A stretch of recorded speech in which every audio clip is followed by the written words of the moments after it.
Welcome to another episode of the Common Babbler. Here we deep dive into a series of conversations that discuss science pedagogy with a focus on how to effectively communicate science in an undergraduate classroom. I am Kalyan Chakrabarti. I'm an associate professor of biological science and chemistry at Krea University in the School of Interwoven Arts and Sciences. Our guest today is Professor Christian Griesinger. Professor Christian Griesinger is currently the director of Max Planck Institute of Biophysical Chemistry, or currently it's Max Planck Institute for Multidisciplinary Sciences. He got his Ph.D. in 1986 from Germany, and then he completed his postdoctoral fellowship in ETH Zurich, and he was appointed a full professor of organic chemistry at University of Frankfurt, and subsequently as director at the Max Planck Institute for Biophysical Chemistry at that time. He develops methods in nuclear magnetic resonance, NMR in short, and applies them to structure investigation of small molecules and proteins. And in more recent times, to intrinsically disordered proteins such as alpha-synuclein, a key player in Parkinson's disease. Professor Christian Griesinger has mentored a number of students, and many in India, in of course Europe, all over the world, and he has also been in mentorship role in various institutions and societies, academic societies, all over the world and also in India. Professor Griesinger has been awarded with Sommerfeld Prize, Leibniz Award, Bayer Award, and most recently Ampere Award and ERC Advanced Grant. Professor Griesinger, welcome to Krea and welcome to the Common Babbler podcast. Thank you very much. I should mention here that this effort is independent of our responsibilities in teaching and research. So, Professor Griesinger, I understand that you are a very enthusiastic skier and also a cyclist. I have seen you cycling every day, even in the winter. True. Cycling is something that in principle, some physical exercise has to be squeezed in the daily routine, and the easiest is actually, because one has to go to work and home again, is to just do it on the bike. I enjoy biking, but in principle, I just see it as an exercise which kind of effortlessly can be squeezed into the normal day.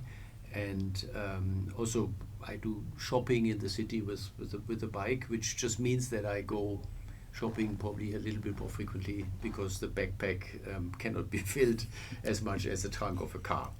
Regarding skiing, my parents were learning skiing themselves when they were in their 30s or so, and they took the kids along. And I have a twin brother, and so the two of us, we always were skiing, and it was nice. So I think the first time we were standing on skis was 5 years old, and this is one of the sports I'm still doing kind of regularly. Of course, in Corona time I didn't, but this year I was skiing already in Stowe, Vermont, in the United States for 3 days. So it's something that it's good if one learns it as a kid. One never loses it, and after a few minutes, more or less, one has the same skills as one had a year or two before. So I also enjoy jogging, and so several sports which are hopefully keeping the condition and also the health in shape. And you prefer the road bike, not the mountain bike? I did some mountain biking also. I did some mountain biking in Israel, and also a colleague of mine at Bex once convinced me of doing a mountain bike tour in the Kathmandu Valley after a conference in Mohali at the IISc there. And this was this was really nice. It was with a guide, and then just with a colleague and mine, and we spent 4 days biking. it was really exhausting. For the first time in my life, I could not eat as much as I needed to fill up the calories I had spent during the biking. So this was really an experience, and I still have the guide actually who was guiding us. He makes also tours from Lhasa to Kathmandu, passing by the Mount Everest base camp with a bike, and I mean, this is still in my kind of bucket list of things to be done maybe in the coming years, before the physical strength goes down so much that maybe at some point in time it's not possible anymore. When you were working, so during your PhD, when you were working with Professor Horst Kessler, I think you were working with peptides and the spectroscopic methods. Mm-hmm. Then subsequently you were involved in the very fundamental development of spectroscopy to what is now known as multidimensional NMR. Mm-hmm. This was during your postdoc time during ETH Zurich. And then you joined University of Frankfurt as professor of organic chemistry. So till then, the main emphasis or main focus of spectroscopy was still probably organic molecules or peptides. Yeah, I mean, I started in principle with methods development, and I didn't really care so much on what molecules this was. I mean, the Horst Kessler was in the organic chemistry, despite the fact that he did. I mean, he could have also been in physical chemistry. I mean, he was clearly, from his upbringing, he was more an organic chemist than a physical chemist, and that's how he happened to be in organic chemistry. And therefore I did my PhD also there, and we were kind of flooded, not really flooded, but I mean, we had always a flow of interesting small molecules where one could develop methods for, in order to get better information from NMR spectroscopy about their structure. At the time it was mainly about constitution of molecules, and peptides were molecules he was synthesizing, again chemically, but proteins were not so much in the focus. There was another person in the biology department who was doing proteins, and so by that I had also already during my PhD some exposure also to go then to larger molecules. But for methods people, it doesn't really matter what they do it on. I mean, when I then joined the Ernst group, I mean, we did most experiments on 3-bromopropionic acid, dibromopropionic acid, so it had just 3 protons, and this was more or less the most complicated molecule for a long time in the Ernst group, just because method development does not really care on what the methods are developed. But there we had also then contact to Kurt Wüthrich, who was all the time on proteins, and clearly the more interesting problems are biological problems which are implemented in biomolecules, which are proteins, oligonucleotides, and so on. And that's why then I slowly became more interested in proteins. When I then was back as a professor at the University of Frankfurt, I did not really have the means of making proteins, because there were also some legal restrictions. So I had never had the education of making proteins myself, and therefore I could not supervise a lab that was doing that. So I tried to collaborate then with biochemists at our university, but this was not a very good, this didn't work too well. So in principle, I only became kind of independent from protein delivery from other people when I was hired as a Max Planck director then in Göttingen, where then we set up under the guidance of Stefan Becker, who was had the respective education, who could make proteins. And since we need also some specific attributes to these proteins, namely isotopic labeling, one needs also to really be focused on making proteins for NMR purposes, because if you make them for other structural biology methods like X-ray crystallography or cryo-electron microscopy or so, you would not, for example, introduce isotopes. And that was a little bit kind of the restriction why initially we focused mainly on peptides and organic molecules. And of course also with the initially I was more a methods person, and then later I started becoming interested in applications. You mentioned already alpha-synuclein and so on. And so the application side and solving interesting biological problems became more and more in the focus in the last 20 years, while maybe in the first 20 years of my scientific career it was more the methods development. We are still doing methods, but you could not make a living anymore just with methods, especially not as a department head. So you mentioned about alpha-synuclein, and which leads to the other fascinating topic. And so alpha-synuclein, we have alpha-synuclein in our brain all our lives, and I think it's not exactly known the exact role that alpha-synuclein plays in our brain in normal condition, but they're benign, they don't do much, and that's the good thing. Then suddenly at certain age, at 60, 70, 75, when the dementia starts happening, these alpha-synuclein come together, form aggregates. So, and this was the amyloid hypothesis. Mm-hmm. Also, it has been under quite a bit of controversy recently. And you have an extensive work on alpha-synuclein, I believe from early 2000 or so, 2003. Mm-hmm. Right. Mm-hmm.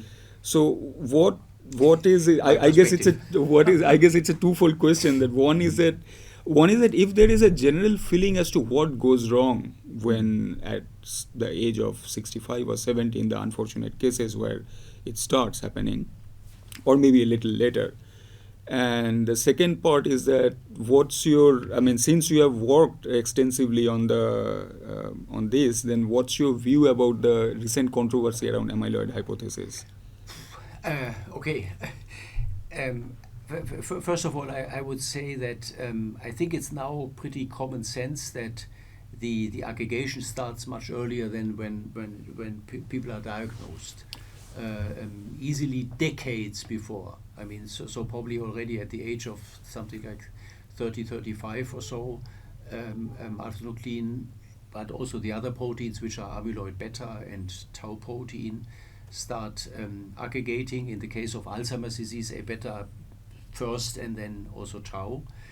But the disease is diagnosed only at a point when already a lot of the neurons have died. And this is the case for Parkinson's disease. Neurologists say about 70% of the neurons have already died. In the case of Alzheimer's disease, especially in the hippocampus, which is responsible for memory, approximately 25% of the neurons are already dead.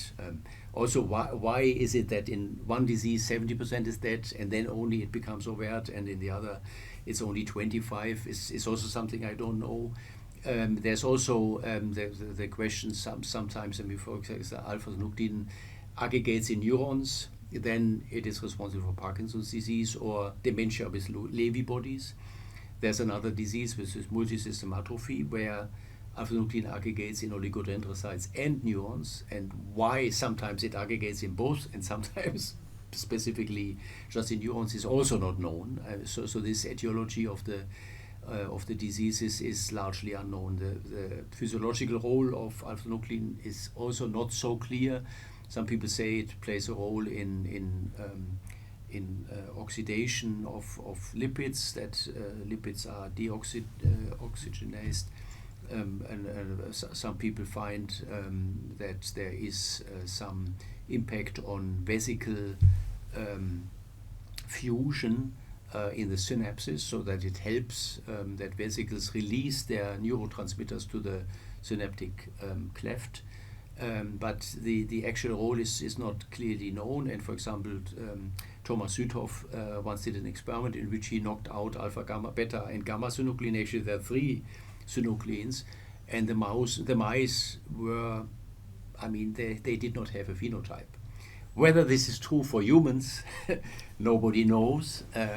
It might be that humans don't survive if they don't have alpha-synuclein, but I mean, it would really probably need massive screening of the population in order to find people that don't have, for example, alpha-synuclein. So that experiment, to my knowledge, has not been done. There are a lot of risk factors which come in the development of Parkinson's disease. Now, this amyloid hypothesis that you were mentioning, it indeed is under some scrutiny. Probably comes in 2 flavors. I mean, one is that people were thinking for a long time that really the fibrillar amyloids, the end point of the aggregation, is the culprit and responsible for the disease. That is replaced these days more by the assumption that pre-fibrillar aggregates, so-called oligomers, play a bigger role. So this, I would think, is still under the amyloid hypothesis. Then there are other hypotheses coming mainly to inflammation, that might be even causative, and is clearly there. I mean, inflammation can be seen. I mean, you mentioned that there's a controversy. In principle, of course, I mean, a lot of information is taken from animal models, and nobody really knows how translatable animal models are. Most of the animal models rely on either external ingredients which somehow trigger aggregation, or on transgenic models. And again, the translation is not clear. What is now, I think, pretty clear is that amyloids indeed play a role, because I mean, there has been recently this antibody BAN 2401, I don't know, it's Lecumab or something like that, which shows a delay of the disease progression by about 30%. But that targets the fibril. It targets no, they say it targets the oligomers and the fibrils. Okay. And so in principle that makes sense. And I mean, the effect is not very large. 30%, of course, means, I mean, whatever, you are not recognizing your family anymore after 3 years, and then with the antibody you don't do that after 4 years. So that might be seen as not too much of a benefit. On the other hand, I mean, cancer medication is introduced sometimes where the life extension is 3 months or so, and they are celebrated at cancer conventions. So I think this is very nice. I mean, there are some side effects like edemas that are observed. On the other hand, I mean, especially for Alzheimer's, I mean, recently a medical doctor told me, if you look how long is the survival time for somebody who has Alzheimer after, say, 10 years or so, then it's 5%, while for cancer, for any cancer, it is like almost 50%. So then he pledged to say, okay, why should we look so carefully on the side effects that are there for Alzheimer's disease? So I mean, I think, I mean, I'm not a medical doctor, so I'm not really, so I just tell you what I hear. Clearly, it would be better to have medication that is even longer active. And in the case of Alzheimer's disease, targeting a protein which is mainly outside, namely A-beta, is probably easier for an antibody than for the proteins which are inside the cell, which is mainly alpha-synuclein, but also the tau protein. And so far, the antibody treatments against these proteins have not been too successful, which could just mean that they never reach really the target. So I think that it is regarding the amyloid or the aggregation hypothesis that this is really important.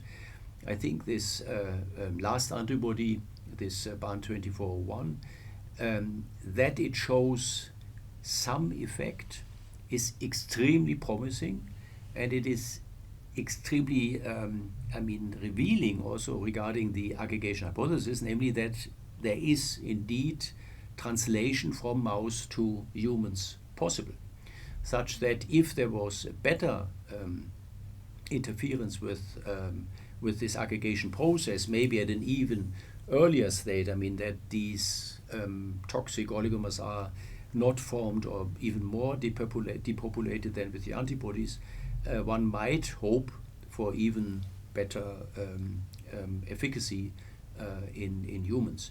So I think with these studies, in principle, the aggregation hypothesis is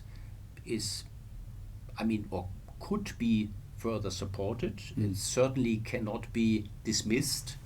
But it doesn't mean that, for example, a combination therapy in which one would do anti-aggregation and maybe then also anti-inflammation would be good, because especially when people are diagnosed these days with these diseases, inflammation has happened or has started already, and so that also has to be treated in some way. Of course, the best would be to identify people which will develop within the next years these diseases. And for example, for Parkinson's disease, there are three prodromal, as one says, symptoms, which is REM sleep disturbance. People then move in the bed and hit their partners in the sleep and so on.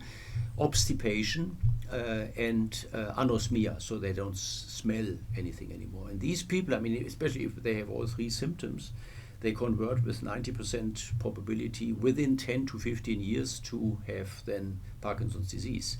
What is obstipation? Obstipation, that the gut is not working well anymore. And this is due to the fact that, you mentioned in the beginning, alpha-synuclein is expressed in the brain, but it's expressed everywhere in the body. For example, the skin has a lot of alpha-synuclein, and every organ expresses alpha-synuclein, and what is happening there is that apparently alpha-synuclein is aggregating and then damaging the neurons that actually innervate the gut, and then the gut does not move as much anymore, and this leads to obstipation.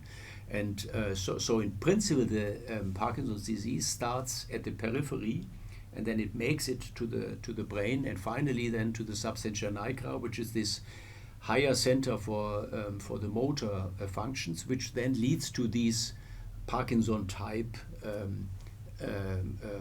phenotype, namely that one cannot walk very nicely anymore, and that the gait is not there, that one has rigor and tremor and all these things.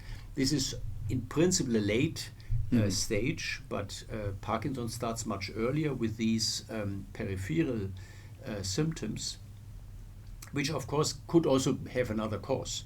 But if one can show, for example, REM sleep and then maybe some alpha-synuclein aggregation happening already, then this is a clear sign that one will develop this disease later in life. And in principle, if there was then a well-tolerated treatment option, the best would be to treat these people from that day, and then maybe prevent the outbreak of the disease for the whole lifetime of this specific individual. That is at least my view of the future with these diseases. In my view, these diseases will be erasable soon. So this is what the effort in your lab to develop a small molecule drug against alpha-synuclein. I think in your lab or in your publications of your group. It's called the ANLE series of compounds. So I think it was challenging for many reasons, and one, you mentioned that this alpha-synuclein aggregation is happening inside the neuron. So the first challenge will be for the drug to reach there. And of course, there is some fascinating biophysics papers coming out of your group which show that exactly where this compound is bound in the fibrils, and they come from this wonderful technique of solid-state NMR. But as you mentioned that, and this is also where this gets very interesting, is that you mentioned that it's possibly not the fibrils, but it's maybe the oligomers on way to fibril that is really the toxic species and that is causing the trouble.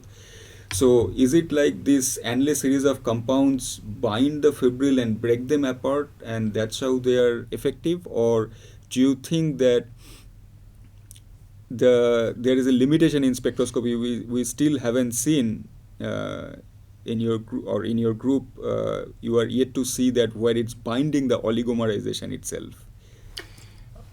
Okay, I mean, yes, indeed we are working on this, on a series of compounds, of which one, 138B, is specifically efficacious. And so this molecule is now being tested in the clinic. It took a long time to get all that in place, I mean, with funding and founding a company and stuff like that. And this molecule, different from antibodies, is a small molecule and therefore makes it kind of effortless anywhere in the body. So that this obstacle that the antibodies have to reach the target is not really an obstacle for a small molecule, especially not for this small molecule.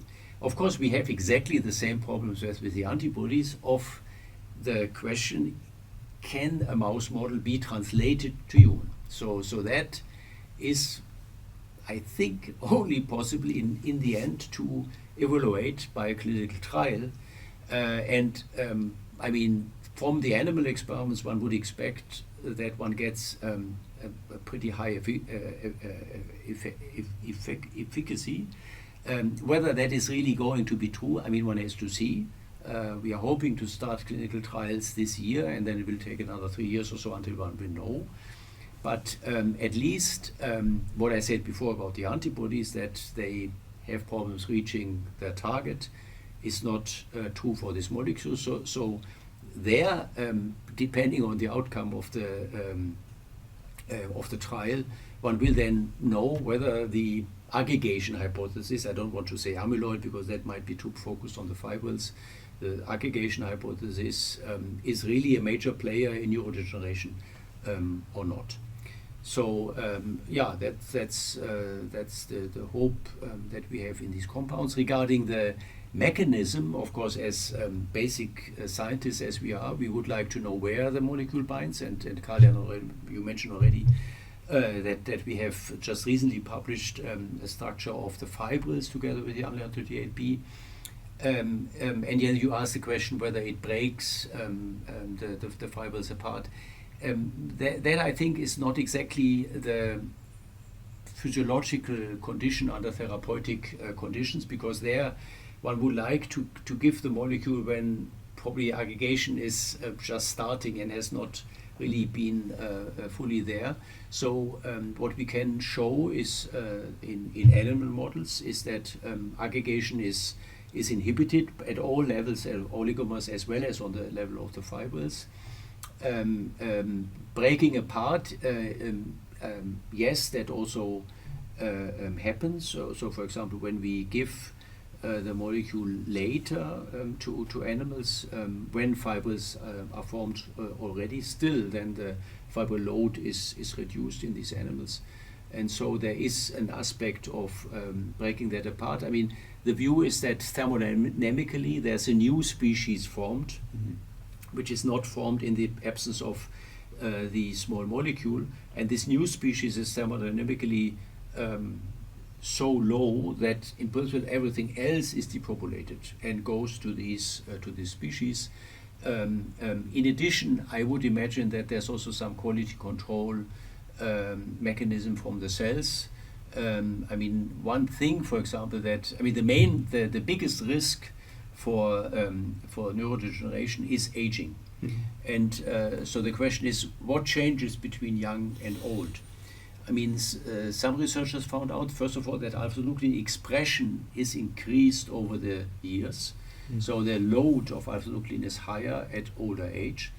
But what is also happening is that that the quality control system, mainly heat shock proteins and so on, becomes less efficient by lower expression of these proteins with age. Okay. And so the load of alpha-synuclein becomes higher, and the quality control that removes aggregated alpha-synuclein becomes less efficient, and that is also considered to be the reason why age increases the risk of neurodegeneration, because just the stuff becomes more and more. Aggregation is concentration dependent, so the higher concentration, the faster the aggregation happens. And if these chaperones, as they are called, are less abundant, then they cannot kind of fight against this aggregation. Biophysically, what we are trying indeed is to see whether oligomers, which are badly characterized these days, one doesn't even know which oligomer, because oligomer means, anything from 2 to maybe 1,000 or so, what type of oligomers play a role. That is still a very, it's really a big question in the field. We have recently been able to, and this is still unpublished, but we are just writing up the paper, characterize an oligomer. And we are also looking on how it reacts against the UNR38B. So if the interview had been maybe half a year later or so, then I probably would have been able to tell more, but this is still a little bit open. But we are certainly after mechanisms why these toxic oligomers are not forming anymore, and how this UNR38B could achieve this. And the structures of the fibrils together with the UNR38B, I see more as a kind of a cornerstone to compare then oligomers with, because in NMR spectroscopy we always deal with positions of resonances in a spectrum, and if these positions change, then this means that something structurally changes. Now, if one doesn't have any information about the structure, for example, the structure of a fibril, if one then sees, for example, in an oligomer somehow a shift in the chemical shifts, one could not interpret it. But if one has the comparison with the fibrils, one can at least say something better. And so our approach is first to look at the endpoint and then kind of make the way back to the earlier intermediates or the oligomers, and then see what we can say regarding structures. And of course, what is also interesting, this small molecule is not only efficient for alpha-synuclein aggregation modulation, but also for Alzheimer's, be it A-beta or tau. And also, we are looking at type 2 diabetes, which is, especially in India, also a big disease where IAPP, isolate amyloid polypeptide, aggregates, where we also see an effect. And a lot of people are kind of skeptical, how can a molecule interfere with the aggregation of so many different proteins? And this is another big question. Principally, there are chemical entities like, for example, the dyes that stain fibrils, and they do that also sequence independently. So there are chemical entities which recognize certain structural features.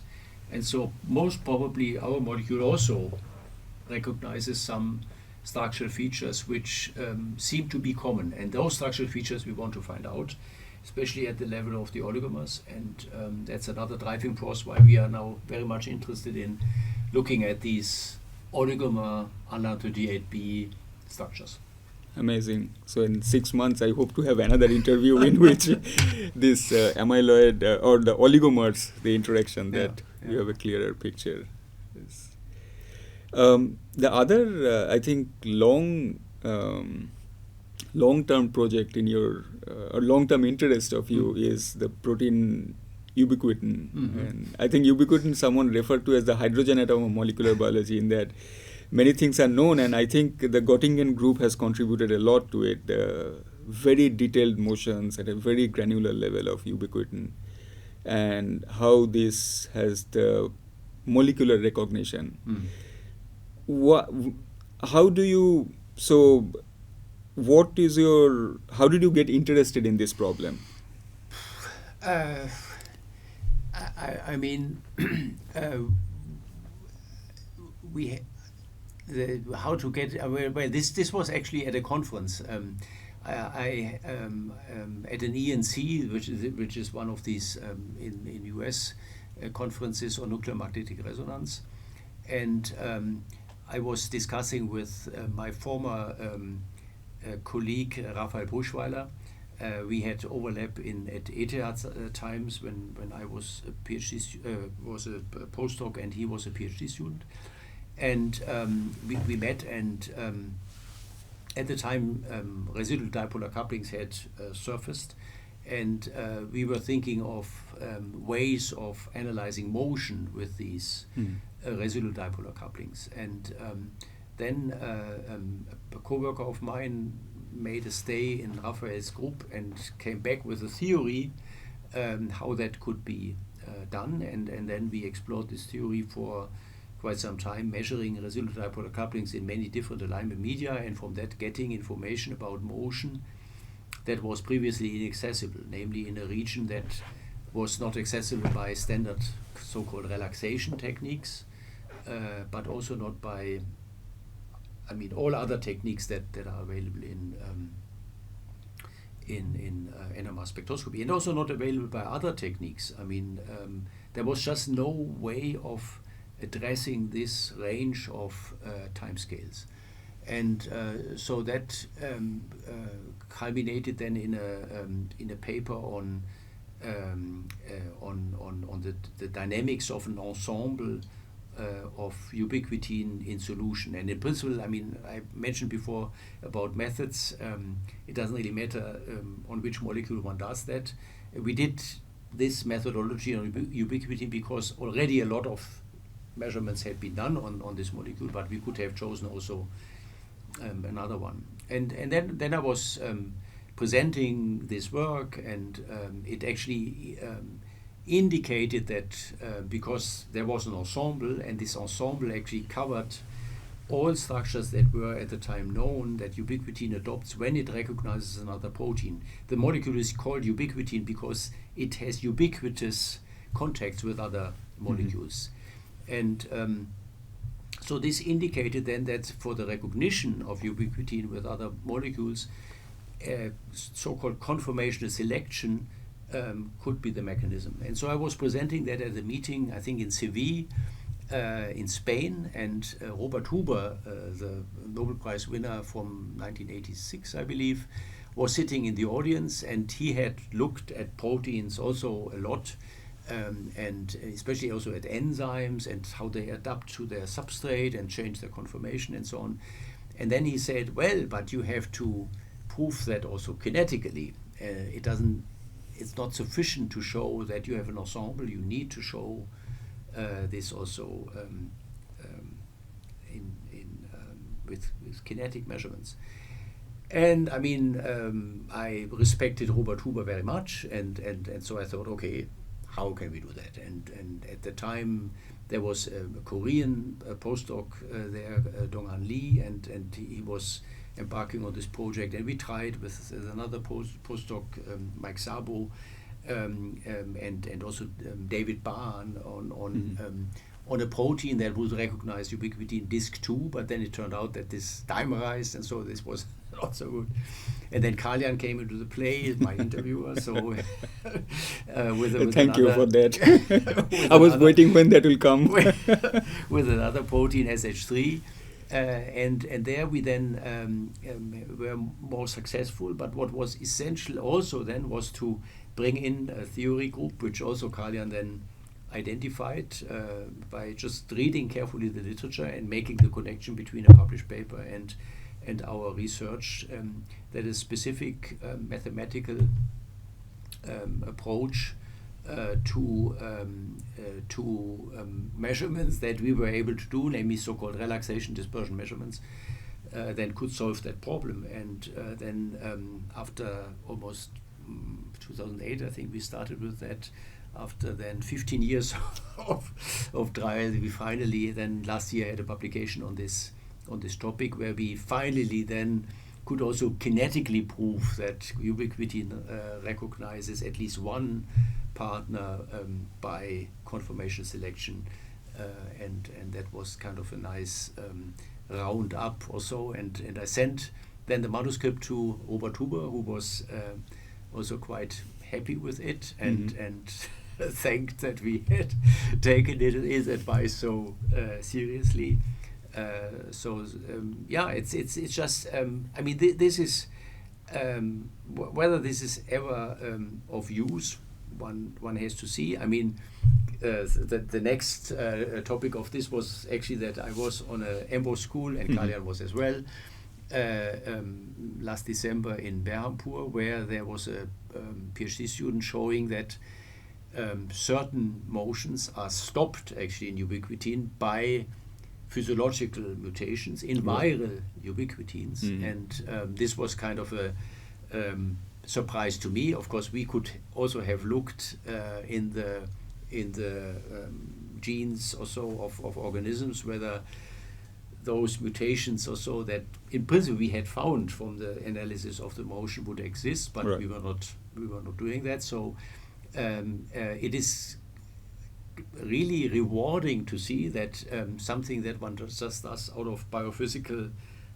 curiosity then actually is implemented by nature. So nature was much quicker doing that, and so that's also quite an interesting finding that certain dynamic features that ubiquity needs in order to be processed by many enzymes are by not by chance, but in order to make apparently this viral ubiquitin less amenable to processing by the eukaryotic enzymes.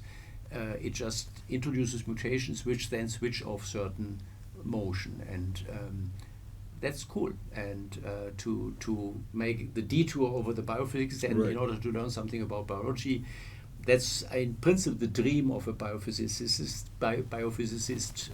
to see such a thing happening. Right.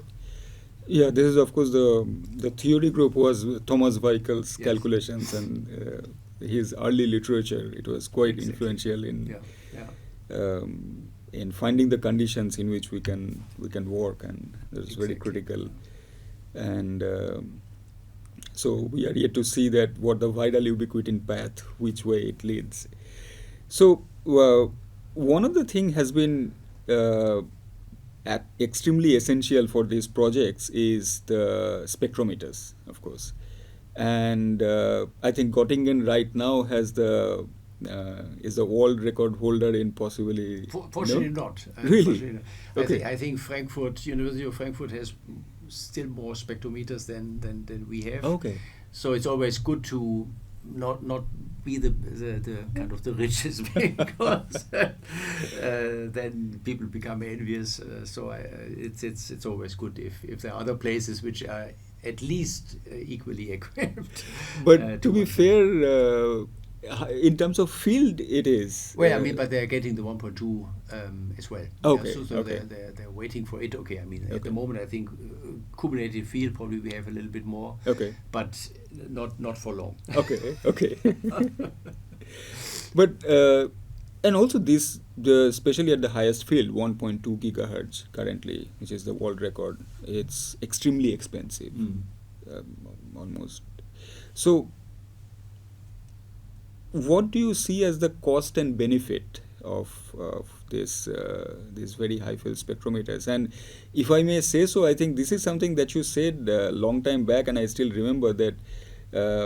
I think at some point you said that it's the responsibility of us, the NMR spectroscopists, to find use for spectrometers of that high field. When there was a debate as to what is the exact thing which the 1.2 gigahertz field spectrometer can be used for. So what are your views now that there is the spectrometer in Göttingen? Well, I mean, for a couple of years? of course, funding agencies don't put a spectrometer just because you say, okay, then let's find out what it is worth for. So one, of course, in the application, one always has to formulate some reachable goals, and I mean, they were obvious. I mean, larger sensitivity, larger resolution. And I mean, just from looking back in history, it has always been like that more challenging problems could be solved by higher field. I mean, their NMR spectroscopy really has a track record going from whatever 600 to 800, from 800 to 900, and so on, really panned out. And for example, I mentioned these dynamics measurements and so on. I mean, there's a quadratic dependence on the amplitude of the respective spectroscopic features, and so this was kind of expectable, and that has been fully fulfilled. And I was talking before about the structural determination of these oligomers. And in the one of alpha-synuclein that we are presently conducting, there is a 1.2 gigahertz. There are 1.2 gigahertz spectra that were recorded, which were absolutely essential in order to solve that. Mm-hmm. That's exactly what one would expect. If a spectrum becomes complicated, overlapped, maybe with some broader lines and so on, then one needs really high field. And with our highest field before 950, we could have not solved this, but it was possible with the 1.2. So that is a super nice proof that one can solve things which otherwise would not be solvable. And this oligomer that we are describing soon could also not have been solved by other techniques, neither by X-ray nor by cryo-electron microscopy. X-ray we didn't try, but cryo-electron microscopy we tried, and they did not see anything. Mm-hmm. And this is also makes sense, because it's just the particle that we see is too small, and therefore one cannot describe it. So of course this is what Kalyan said before, the responsibility, or I mean, just if you want, the smartness of the spectroscopist to work on problems which of course are interesting, but also that really need or require this technique, and clearly these small, not so well ordered aggregates can be studied only with NMR spectroscopy. I mean, there are other molecules, for example, a lot of people work on phase separation. That's another topic that intrinsically disordered proteins do, which is biologically very relevant and can also not be studied well by other techniques on atomic resolution. So there is plenty of room for these instruments. Now, regarding the price, of course the price is high. On the other hand, I mean, if one then is able to solve problems that before could not be solved, okay, then one just has to formulate, or a science funding agency has to formulate, should our scientists be able to solve these problems or should they not be? And that is then the basis for the decision. And if one can show that one solves problems of relevance which are not solvable otherwise, I think this is the perfect justification for any investment. Yeah. Now, what else? Regarding the price, I mean, if one looks at the price development in the past, from, for example, 800 to 900 to 950 to 1 gigahertz, these were jumps of 100 or 50 megahertz each, and the price jump was almost the same as the price jump from 1 gigahertz to 1.2 gigahertz, maybe 200 megahertz. Okay. So in principle one can say, I mean, of course, with a smile, one can say these 200 megahertz on top of the 1 gigahertz were the cheapest in the recent years. Yeah. So and in principle one can really say that. I mean, regarding the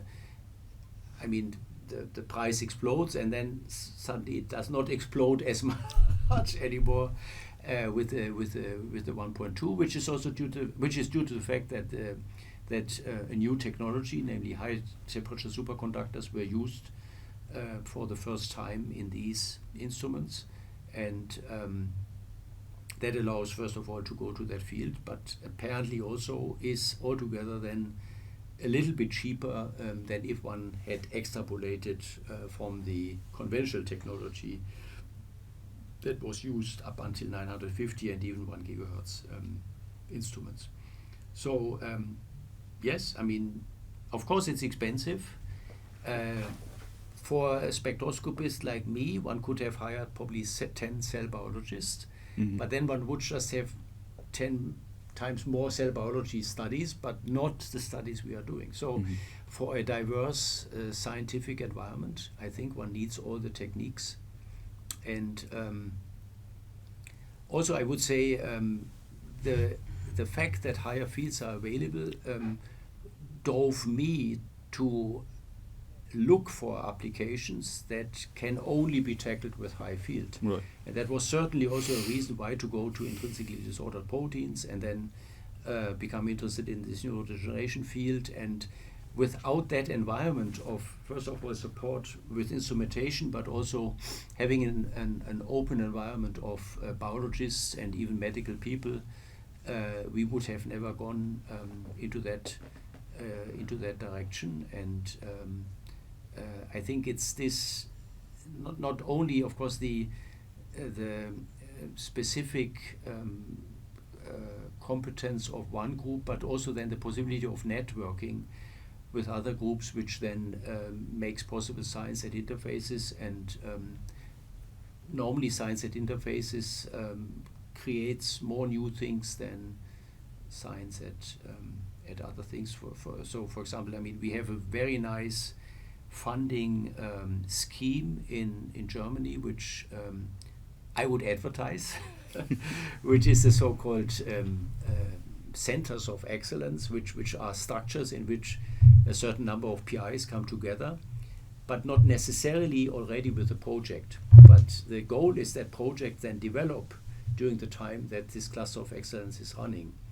And in such a setting, for example, I was exposed, we were looking at alpha-synuclein aggregation with NMR, but then I was exposed to people that were doing animal models in C. elegans in mouse, and even medical doctors. It took me 2 years to understand what they were talking about, but then one could actually initiate also experiments in their labs, and by that at all go into this field.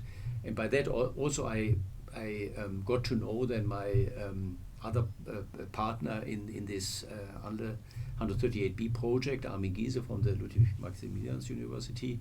Without this center, I would probably have never been aware of the work that he was doing, and that created then a joint endeavor for almost 20 years now. Yeah. So I think we met in 2005, so in 2 years we have 20 years of cooperation, and this is quite a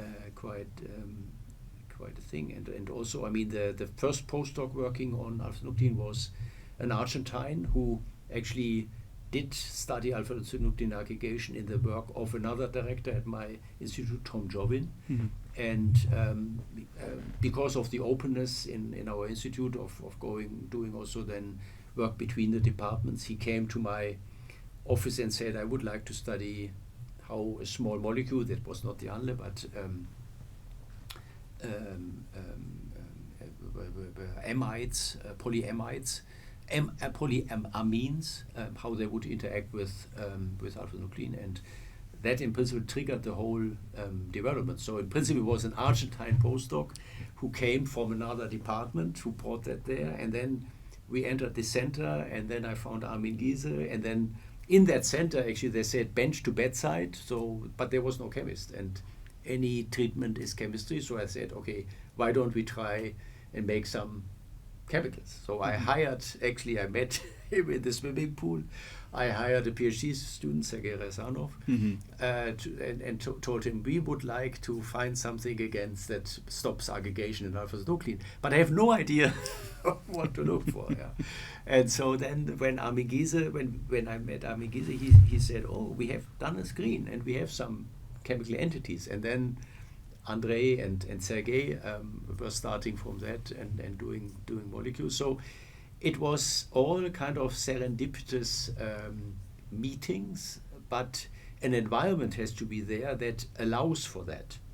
And for that, I'm super grateful for my institute, for this center, which actually is a university-driven thing, for the swimming pool of the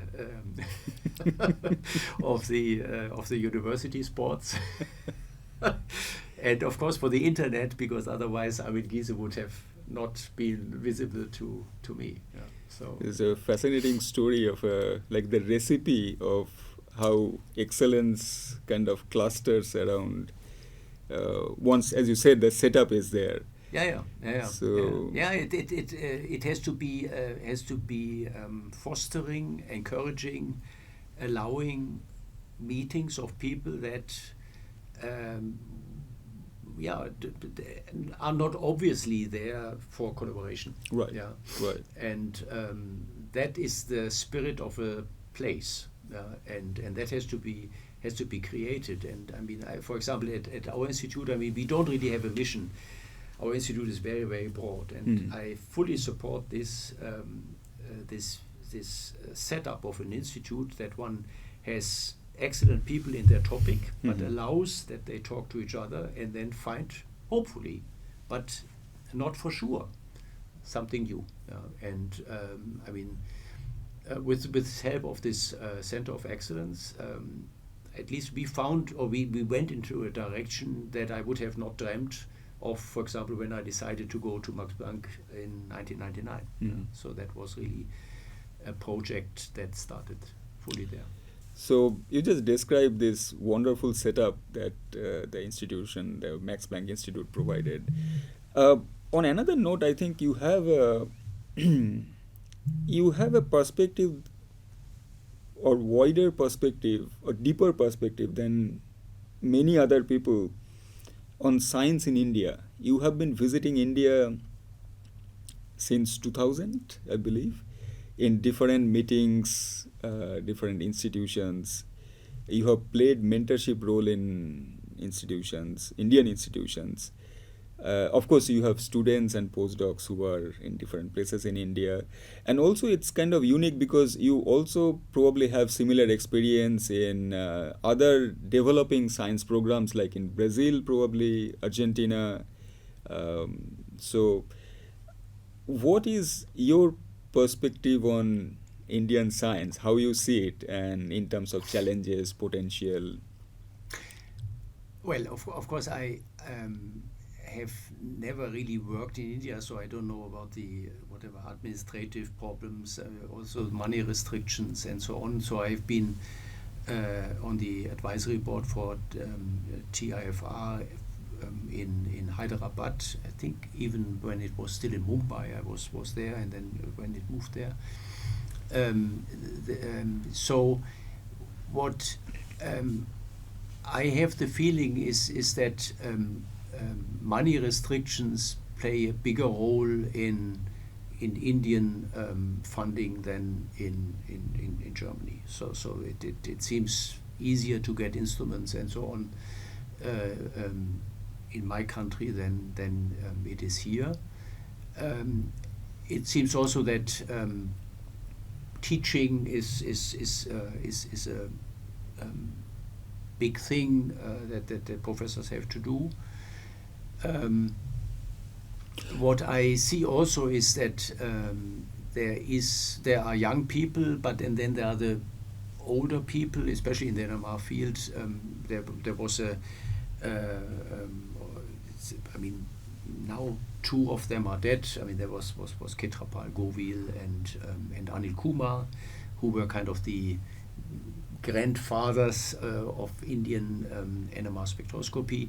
And then there's, of course, the younger people, and India is still a little bit, maybe a little bit more hierarchical in thinking and decision making and so on than I would say it is in Germany. And that might at times also slow down young people in making courageous steps in whatever direction they would like to do. So this kind of still dependence of the older or more senior scientists, I should say, is maybe something that one has to think about, that decisions are made maybe to foster more the youngsters, because most of the time the excellent new ideas actually come from the people in the age range of maybe 30 to 40 or so, then from the people between 60 and 80 or so. So that's something. But I have been now twice in India within 3 months in Berhampur, both times in Berhampur, and been exposed also to posters that young people were showing there. And I was really deeply impressed by the quality of these posters, and also by the enthusiasm and also the amount of education that the young people that were defending their posters or explaining their posters were showing. So I mean, that was really very, very impressive. And so I think that the NMR community in India is doing extremely well. I hear that there are some travel restrictions. Mm-hmm. It's difficult to travel outside, maybe even more difficult for students to travel outside. And that is something which is really bad. I mean, if one wants to show international excellency, one has to have the possibility for a PI, a few conferences, maybe for a student. Mm-hmm. I mean, at least in my place, we have a student should go maybe to a national, then to a European, and then to an international conference during the Ph.D. At least. So these 3 conferences, this exposure to the world, and also the possibility to see what other people are doing, is extremely important for the young people, and especially due to the fact that they have suffered now for almost 3 years under Corona, where nobody could travel. It is so essential that people are allowed to travel, and that traveling is also supported. I mean, a lot of conferences have funds for people from countries where traveling is not so much supported. But India, in principle, does not have a lack of money in that respect, because, I mean, compared to what science costs really are, it is still marginal money. Mm-hmm. But it is extremely important and well invested to do that. So that's what I hear by talking to the scientists here, and but the quality of the work is so high that it is totally internationally competitive, and therefore that one Indian scientist should not be shy to, and should try to convince their superiors. I don't know who has to be convinced, but to be really present in international conferences.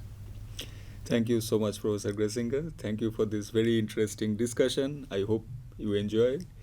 And very much so. Thank you. And thank you for interest in science pedagogy. And we'll be back with the next episode of the Common Babbler. Thanks.